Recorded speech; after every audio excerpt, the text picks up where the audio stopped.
Hi y'all, I'm Tanya. And I'm Lee. We are co-hosts of the I Want to Believe podcast. Join us for new episodes every Sunday night where we discuss all things paranormal and unsolved. If you love all things spooky or just want to listen to two geeks talk about ghosts, this is the podcast for you. You can find us on Audioboom, iTunes, Google Play, Stitcher, and more. Stay spooky!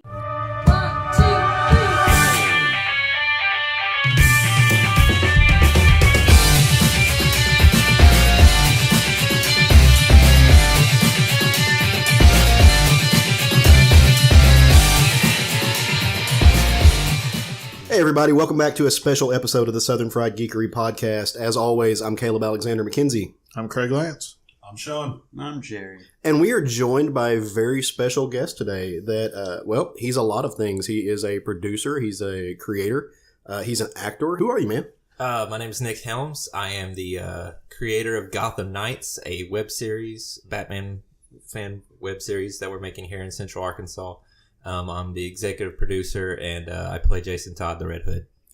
Dude, one of my favorite characters in DC. Amazing character. Oh, yeah. Love him. Now, you guys have a new film coming up pretty quick, right? Yes.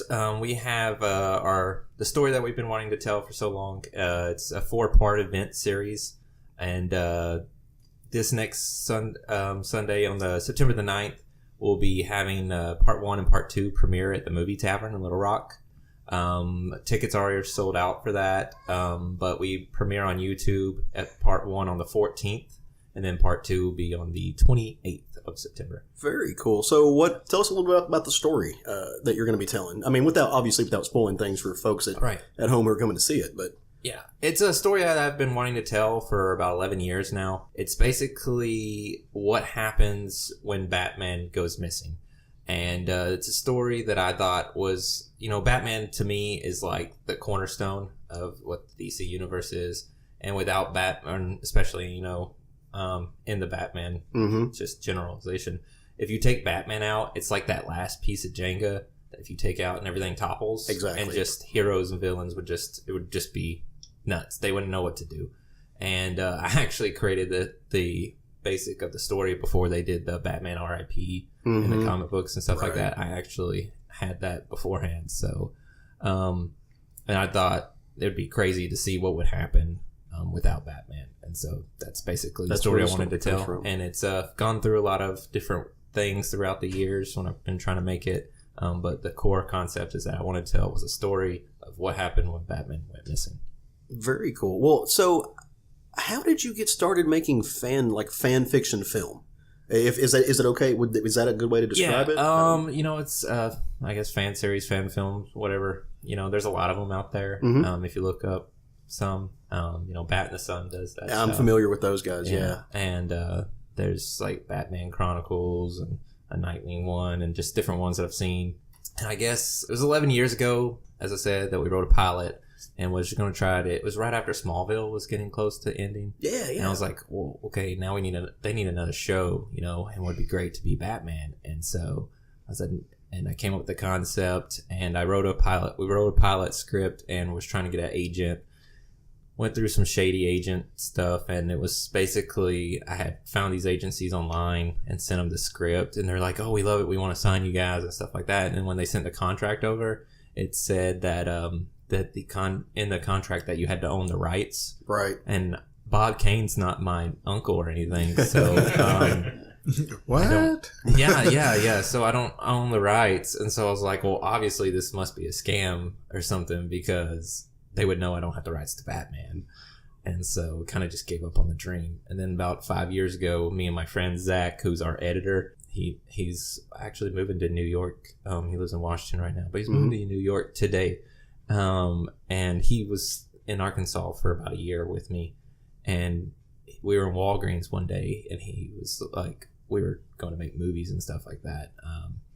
And he was like, well, what do we do first? And I was like, I don't know, man. And he said, what about that Batman show that you have? I said, we can't do that. He said, actually, DC allows you to do fan series as long as you don't make profit over the off of them. That was one of the questions I was going to ask you about is how do you create something like this with intellectual property that's owned by somebody as large as like Warner Brothers? Yeah. Without them, without lawyers getting involved. Well, as Warner Brothers in DC gives people permission to make fan series as long as you don't make a profit off of them and you don't demean Warner Brothers or DC in a bad light. Right. So you can't like make the characters look stupid or do something dumb, and basically talk trash about them. Right. And so he told me that, and I looked it up, and I was like, wow, so now what?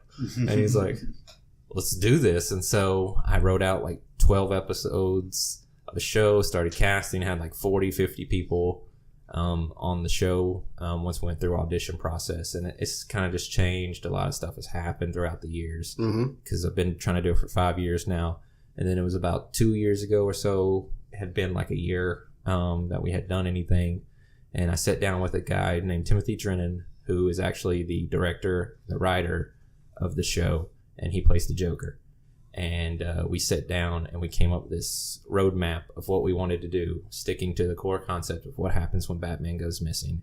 And so we started off making micro shorts and we were going to make like versions of comic book stories that you see in like Mad Love, right? Which is the Harley Quinn origin story. And we were going to make short films, and then we were going to do the show that I wanted to do, which is, but we kind of ended up, once we did a couple micro shorts, people started getting more interested in it again, and we kind of just threw the short films to the side and decided just to do what I wanted to do, and it has now developed to a 4-part event series. So how long is each part? So far, as first 2 episodes are about 17 minutes a piece, first 2 episodes. So that's roughly what we were shooting for, half-hour long shows that you'd watch, which is, without commercials, is about 22 minutes. Right. If you're watching a television show. So we were shooting for that around. So it ended up being about 17, 18 minutes for both the first 2 parts. I have a basic idea of like the cost of these things, but how do you guys budget this stuff? What does it take to like actually get this off the ground? Because by this point in time, you've got your idea, right? You're starting to work on a script. You've got your kind of crew of producers and everything. How do you guys go about actually formulating, putting dollars on things to get this going? Filming it, writing a script, hiring actors and stuff. Where does that come from? Well, from the first part, it was, as we told everybody when you were involved, there's no money to be made here. We can't make money off of this. Okay, so we're not going to pay you. We're all doing this as a labor of love. Mm-hmm. We love the comics. We love the stories. This is what we're doing. We're doing this we're not trying to make... We're not just for the love of the medium. Just for love. Right. We wanted a story that comic book lovers and Batman lovers would love, and it wasn't necessarily us trying to be serious. I'm not going to tell anybody that I'm a filmmaker, because I'm not. There's people that make films, like you said, that you've done stuff with that, and that's not who I am. I'm just here to tell the story that I want to see. I don't think you're giving yourself enough credit, and I think you're absolutely a filmmaker. Well, there's much more people that do that in the state they do it a lot better than I could do it. But I just wanted to tell the story, and that's basically. When I play video games, I'm only playing video games for story. I just want to tell a story. I don't care what it looks like. I just want to do story. Absolutely, man. And so as far as money goes, it was we were trying to, at the beginning it was different, and now it's basically me basically, my own money. The first thing I did was several years ago, whenever we started doing the show, I bought my Red Hood costume, and so I got the mask, and then bought the jeans and the leather jacket and everything myself. And so it was just a basic costume. And if you watched our micro short, Enter the Red Hood, you can see that's just a basic costume. It's developed since then because now I have armor and stuff like that. Right. Our main concern, I was like, I can take care of all the small things, clothing, whatever that we need to for the costumes, because the villains that we have are like Penguin and Black Mask. And then Joker, which is Tim, the co-showrunner, I guess, with me, he bought his Joker stuff. He bought the Joker outfit, just like on Arkham Asylum, Arkham City. The suit the Joker's wearing? He has that suit. Very cool. He bought that himself. Our biggest concern was, what are we going to do about Batman? Because it's Batman. Yeah, And you got to make him. I don't know if you know about Batman costumes, but You're not a billionaire. They're not cheap Yeah. costumes. And just so happens we were doing a panel a couple years ago at Little Rock Comic Con. And at the end of our panel, the next panel were coming up. And I was looking at this guy, and he was Captain America. But I was looking at him, and I was like, that guy looks familiar. Well, in Benton, I know that there's this Batman guy that does charity work called Benton's Dark Knight. Mm-hmm. And I had seen this, pictures, and I lived in Benton, so I knew about the guy. Never met him or anything, but I was looking at him, and I swear this sounds really weird, but his chin looks so familiar. If it's Batman, that's what you look at. And I was like, that Captain America's chin looks just like Batman's chin. I feel like Captain America and Batman are the same person. So I went up to him and I said, hey man, this is a really weird question, but are you Benton's Dark Knight? He said, yeah. And I said, look, so I make a Batman show. Anyway, and he was like, oh my God, I'm a huge fan of you guys. And I said, oh my God, I'm a huge fan of you. Right, yeah. His name's Dustin Ham, and he's now my best friend 2 years later. He actually plays Batman on our show.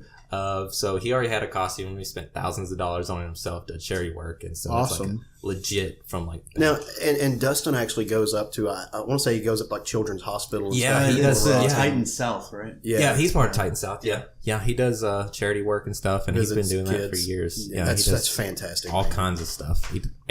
He's always doing charity work. Now, have you ever done any of that as Red Hood? I'm kind of curious what Red Hood looks like walking through Children's Hospital. Let's see. We were doing this. I've done only 2 things as far as Red Hood goes, because the cosplayers are all good.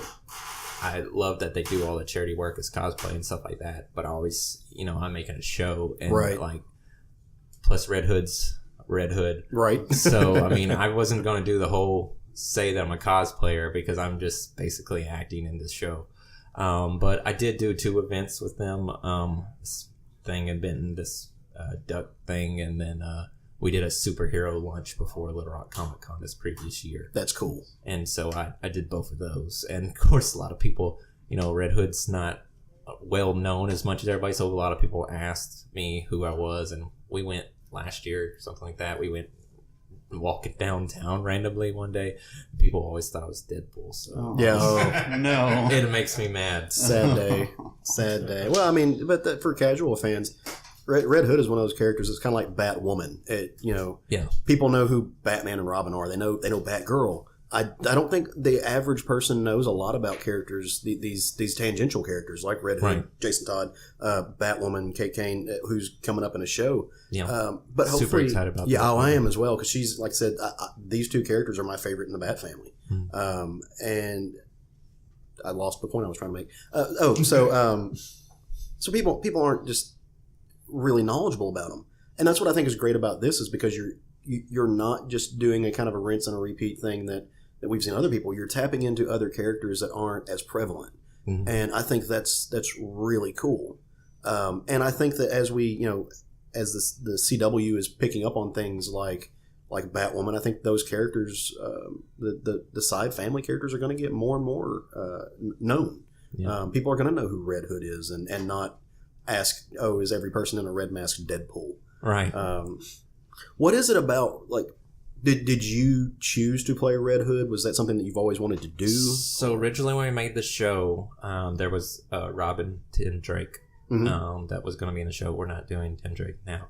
But in the original 12 episodes and stuff that we were going to do, which had tons of villains and was way more, we basically just made it more realistic and made it easier to do ourselves, because as I said, I'm budgeting this myself. Right. Yeah, absolutely. And it's grassroots, man. Yeah. And so, or me and the guys are.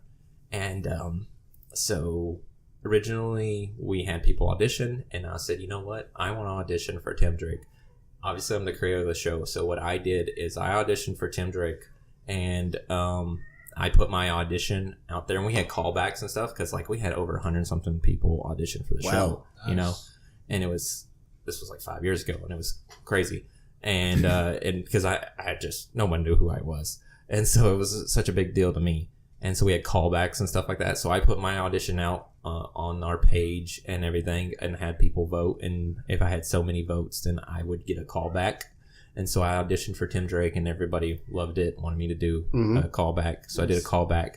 And then there was 4 or 5 of us that were doing casting as far as picking who should play what part. And everybody voted on, this is who I think should play this part, and this part. Well, I didn't vote on Tim Drake or anything like that because I was like, that's not fair. Yeah, it's conflict of interest. Yeah, so I actually I voted for a different guy who I thought would be good to be Tim Drake. And all those guys voted for me to be Jason Todd. Something about an anger problem. I don't know. Don't ask me. I don't know what they saw in me. But they're like, we want you to be Jason. And I was like, why do you want me to be Jason? They're like, because you just need to be Jason. So I was like, no problem. I can do that. Which was cool because Red Hood's my favorite character. So I have so much. He's a great character. Red Hood stuff, and he's the most interesting to me.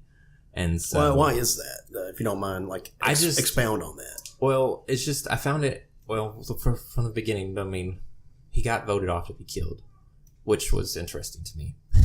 Did you hear the history about that? I want to just talking about that. They actually found out that, and this is the days pre-internet, right? They found out that somebody had set up a robocall to call into that. Somebody hated Jason Todd, really? And the whole thing was it was. Well, the votes weren't. I know they were close votes though. Yeah. Like it wasn't. It was only like 20 something. Yeah, it wasn't votes a lot. Or something. It was like barely squeaked by in there. But. Yeah, but apparently somebody hacked the system and robocalled it and put in over 100 or 150 votes for literally changed the course of history. Well, I appreciate that person because when he came back at Red Hood, I was like, this guy's awesome. Much better as Red Hood. And just the more it goes on, I'm just like, man, this just keeps getting better. Are you reading current Red Hood comic books? I don't read a whole lot of comic books. Just to be honest with you, I mean, I got like 4 kids, so yeah. I mean, I'm busy, but I mean, I keep up with it, you know. Yeah. I do wrestling too, but I don't watch every wrestling. But I always read after, every Tuesday and Wednesday morning. I'm reading. Sean's eyebrows just peaked because he's our resident wrestler. Yeah, but I mean, just because I don't read them doesn't mean right. I know no, absolutely. Yeah. So, it's just he's an interesting character, and so I like him the best, and maybe it's because of the anger problem. I don't know, and just somebody I relate to in some ways. Yeah, I don't know. Very cool. He's had apparently a really great story arc because these guys won't stop talking about his issues. Like we have a book of the week segment, and they're usually if it comes out that week, one of them are talking about it. Most of the time, it's been a really solid run. A guy named Scott Lobdell is writing it. Very very fun book. Up until recently, he was kind of in a unholy trinity with Bizarro, right? Yeah, with Artemis. Bizarro and Artemis. Yeah. Recently, they had an annual where he hooked back up with Roy, which was all good stuff. That was going to bring me. So, is there any chance that we're going to get to see Roy in any of you guys? I haven't. So, full disclosure, and I apologize, I haven't had a chance to watch all of the videos you put out so far. I've watched some of them. Mm-hmm. Have you done Roy? Are we going to get to see Roy? Are we going to get to see right that now, relationship? It's just basically this story, and I'm like a side character basically. Mm-hmm. And so after the 4-part event, I have a story that I want to tell of it would be a Red Hood feature film, right? Whether that ends up happening or not, I really don't know. But if it does, then I'm gonna have my own team of outlaws. That's gonna be badass. Yeah. So I mean, basically, that's what it will be. It's basically an outlaws movie, in my head, and definitely Roy will be one of them. And so, gotta be, man. My outlaws will probably not be exactly because can't really do Bizarro. Yeah. I mean, I can't do Starfire. That's not what I can do. As far as my budget. You're limited by what you have. But there's other characters that I think would be pretty cool to involve in my Outlaws movie. But Roy, that's easy to do, right? And that their dynamic together is amazing, and it would be wrong for me to make an Outlaws movie without Roy. Yeah. It's kind of just, even though the last arc was really good, it was kind of odd not having him right there, not having Roy and Jason together. It just doesn't. It's hard to do. It's hard to because those guys. There's a brotherhood. There's a bond there that they share that really comes out on the page when you have a good writer. Yeah. So I guess have you ever done any acting before you started doing this? When we really tapped into wanting to create these films, these shorts, or did you just kind of like dive all in, just decide one day like, no, fuck it, we're gonna do this? Basically, I had done like skits and stuff like when I was growing up, and my parents made me go to church and stuff like that. We had a drama team and stuff like that, and I did that. But as far as acting on my own, I made a little like independent things like of myself and did little videos growing up. But I mean, I was like teenager, 12 years old, and making these videos. So, right. I made Jackass videos at one time, and so I mean, like I did everything that you could possibly think of. They weren't good, and so. Well, for Jackass, they don't have to be. They could. Right. I mean, just stupid stuff, and so I mean, other than that, nothing like as far as acting wise that like I do now. Yeah. So you just kind of went into it. Yeah. Just kind of went into it, did it, and I actually met some people, and I've done some other like comedy videos and stuff like that since then. Since I've decided that, hey, I want to do this. Like I've done like comedy videos. I was part of this group called Not For You Productions. We did some YouTube videos. They had a YouTube channel, and they invited me to join their team. And I did like 6, 7, something like that videos. Like 4 or 5 minute long stuff, comedy things. And so, and there are people like that done 48-hour film fest, stuff like that. Tell the folks on the show what that is, because we have listeners from all across the U.S. We've got a couple in other countries. So why don't you tell them a little bit about what the Little Rock 48-hour Film Fest is? So basically, you get like a group of people, you sign up to do this, and you go in on Friday, and you get told 3 things. You have to put in a character, a line, and then a prop, and you have 48 hours to make an entire 7-minute long film. Mm-hmm. And you pick a genre, like you have to draw it, and then your film has to be that genre, and it has to include those 3 things that every other person's film has to include. Cool. And so you literally have 48 hours to make a film. And you should know this. Yeah. It's hell difficult. Yeah. And people who haven't made film are sitting at home. 48 hours to make a 7-minute clip. It's hell. It is. You don't sleep. No. Sleep is off. You may be able to eat. It just depends. It's intense. Yeah. And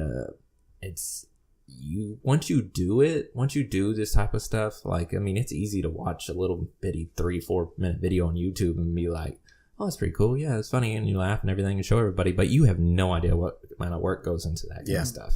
It's crazy. It's a newfound respect that you have once you do it, once you do anything. Yeah. And so it's incredible stuff. But that 48-hour film, I won't do another one. You're not going to do it anymore? No. It was one. It was a few years ago. Just too draining? It was just too draining. Yeah. Like, that was actually my second one, because the first one we didn't actually finish the film all the way. Just had too much going on, and it was just too mentally exhausting. And but it was a fun process and all that. But it's not something I would now. If someone asked me to just show up and do a little acting part like I did, I'd probably do that. But I wouldn't run a team or try to make a film myself. I may show up, do a little cameo like I did in that one, because that was easy. Because it was cameo. I mean, I'm good with cameos, but as far as it's a little too intense for me. Yes. So you said like 48 hours for a 7-minute video. Mm-hmm. You mentioned these the shows you're making now are around 17 minutes. Mm-hmm. How long of a production is that to make a 17-minute video for what you're doing currently? Okay. Let's see. We've been trying. It's not that it takes a long time. It's more like of getting everybody together, because we don't pay anybody, so it's free. Right. So basically we work around whatever people's schedule is. Then it's finding locations, because we have specific locations that we want to film at, because, GCPD. I mean, like where are we getting a police station? And luckily the Bend Police Department, Dustin is also a detective. So, which... By the way, it's a lot easier to make the show once Dustin came on, because when you have a police detective on your team, it's pretty much whatever you want. It's just like, hey, right there on top of that skyscraper, we kind of just want to climb to the top of it, maybe hang off of it. I know that's illegal, but it's okay. We have a police detective on our team. Oh, okay, cool. Yeah, I'll just if you guys get hurt, it's on you. That's it. I mean, just don't sue us. It's all good. Yeah. So basically, that's how life is now with Dustin on our team, and so I'm not exaggerating at all. It's like that, and so it's basically we've been filming maybe a little over a year now, but as far as process wise, I mean,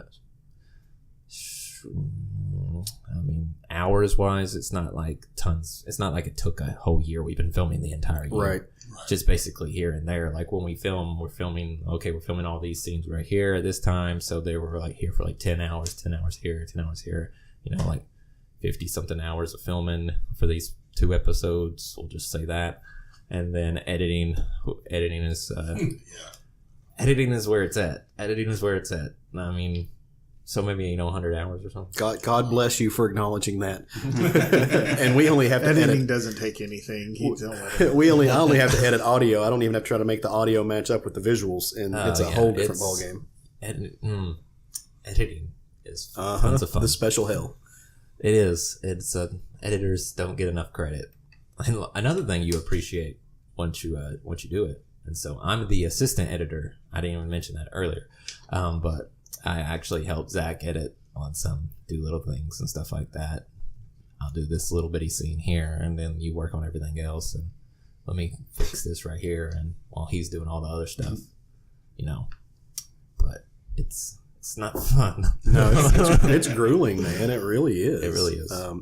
So, I mean, I know you earlier said you didn't consider yourself a filmmaker, which I personally disagree with. I think you are a filmmaker. I think you absolutely are. But has this made you want to I know you've done, like you said, the 48-hour film festival. Mm-hmm. Has this made you want to kind of branch out and become what you would consider to be a filmmaker? Have you ever considered getting outside of making fanfic films to making something original content, maybe? Yeah. I mean, I have tons of ideas. I went to film school at Full Sail University, which is in Winter Park, Florida. Mm-hmm. I did the online thing. And so I have a degree in screenwriting or creative writing for the entertainment business. Right. But basically screenwriting. And so, like, I have ideas, I've written scripts, I have more ideas, floating stuff like that. And Zach wants me to make stuff, write stuff for him. I may end up writing stuff after this. As far as doing stuff myself, I really don't know what I do. I got a job, kids, family, right, all that stuff, and I may write stuff and then try to find people around here to film the stuff. Maybe I'll do some acting. Yeah. But as far as producing stuff like that, I probably won't. I think that's the struggle of the freelancer. I know, at least for me, I've got friends in the comic industry that are freelance. I'm going to school to be a writer and a lawyer. So we have real lives. We have day jobs. We're in the grind, and you still set aside some late nights to do some stuff you love. And I don't think people realize that, especially from our perspective in the comics. It's really easy to go online and you tweet somebody that, oh, I didn't like this or whatever, and they have no idea that person, that comic creator, still got a 9-to-5, still got family, kids. They just really don't understand all that it goes into being a freelance artist or a freelance creator. So it's hard. Yeah, and as far as producing, I probably won't unless it's the Gotham Knights stuff. But I'll probably write stuff because that's easy. I can just sit at home and not have to give up my time as much for that. Maybe do some acting if somebody. I'm not gonna go audition for a bunch of stuff, but if someone's like, "Hey, I have this part. Will you come do this?" I'm like, "Sure, I'll do that." Yeah, not a big deal. So, where can people find the episodes again once they're released? Let's see. We have Facebook, Gotham Knights Show, Facebook.com/Gotham Knights Show, YouTube.com/Gotham Knights Show. And that's our stuff's on YouTube, and we also post it on Facebook through YouTube. Awesome. And are you guys going to be set up at any of the local cons coming up? I know we've got Arkansas Comic Con. Yeah, next week, and then Comic Conways in November. Are you guys going to be at any of those shows? I know I have some people going to be at Arkansas Comic Con, mm-hmm. And I'm not for sure who exactly is going to be there. The girl who plays Barbara Gordon, she'll be there. We have cards and stuff like that. As far as in an official capacity, we won't be there. Right. We've done cons before, and we've done panels and stuff like that. And it's around here, people aren't going to see panels at these Comic Cons. They have panels, and there's tons of people at these cons. But when they have the panels, tons of people aren't going in there. It's definitely hard to fill those seats. Yeah. And it's just hard to fill those seats. And so, I guess we're still trying to figure out what would be a good way to do these cons, because the panel thing's just not working here.